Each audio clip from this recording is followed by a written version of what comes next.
$100 million का advance fighter jet F-35B जो suddenly land करता है इंडिया के केरला में, स्पेसिफिकली त्रिवेंद्रम एयरपोर्ट पर, और रीजन दिया गया lack of fuel during Indian Ocean exercises. लेकिन सवाल ये उठता है कि क्या ये सिर्फ इमरजेंसी लैंडिंग थी या फिर कुछ और स्ट्रैटेजिक चल रहा है।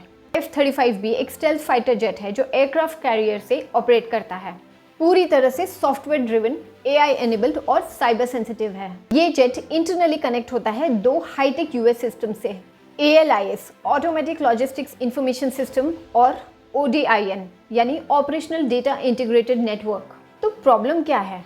ये दोनों systems not only update the plane remotely but also send operational data back to Lockheed Martin, the US defense giant, which means ये two-way communication system है जो किसी भी टाइम malicious सॉफ्टवेयर भेज सकता है या सर्वेलेंस कर सकता है। सोचिए, ऐसा फाइटर जेट जो पूरे सॉफ्टवेयर इकोसिस्टम से कंट्रोल्ड है, 10 दिन से इंडिया में खड़ा है ओपनली, बिना किसी प्रोटेक्टिव हैंगर के, और अब तक US या UK की तरफ से कोई C-17 या C-5 प्लेन नहीं आया उसे उठाने। Suspicious right? और ये भी खबर है कि इंडियन रडार्स ने इस प्लेन को डिटेक्ट किया, लॉक किया, यानी ये टारगेटेबल हो गया था। इसके AI सिस्टम्स ने उस लॉक को ओवरराइड नहीं किया, जो कि एक रेड फ्लैग है। अब सोचिए कि क्या ये प्लेन इंडियन नेटवर्क्स, रडार्स और एयर डिफेंस सिस्टम्स को क्वाइटली स्कैन और पॉसिबली इन्फेक्ट कर सकता है।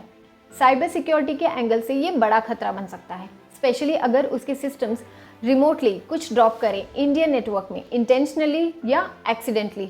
एक और इंटरेस्टिंग बात, प्लेन के सॉफ्टवेयर सिस्टम्स को ग्राउंड से ट्रबल शूट करना पड़ रहा है और 30 टेक्नीशियंस आ रहे हैं सिंगापुर से। बट कौन है ये टेक्नीशियंस? क्या वो सिर्फ इंजीनियर्स हैं या इंटेलिजेंस ऑपरेटर्स? ऑल्सो अगर ये प्लेन इतना ही इंपॉर्टेंट है तो क्यों नहीं यूके ने तुरंत इसे वापस भेजा अपने बेस पर? क्यों ये 10 दिनों से यहीं पड़ा हुआ है? क्या ये प्लेन स्पाई कर रहा है, डेटा कलेक्ट कर रहा है, या बस फेल हो गया है? We don't know, but possibilities बहुत सी हैं और ऐसे टाइम्स में हमें इंडियन टेक्निकल टीम्स को और भी अलर्ट पर रखना पड़ेगा। अगर ये ट्रोजन हॉर्स हुआ तो ये एक साइलेंट साइबर वेपन बन सकता है जिसे आज छोड़ा गया और कल एक्टिवेट किया जा सकता है। So keep your eyes open. Media चाहे कितना भी मजाक बनाए, technically speaking this could be a serious covert intelligence operation disguised as a fuel emergency. Video अच्छी लगी हो तो प्लीज़ लाइक करें और चैनल को सब्सक्राइब ज़रूर करें, क्योंकि ऐसी वीडियोस बनाने में काफ़ी मेहनत लगती है और आपके एक सब्सक्राइब से मेरी काफ़ी हेल्प होती है। जय हिंद।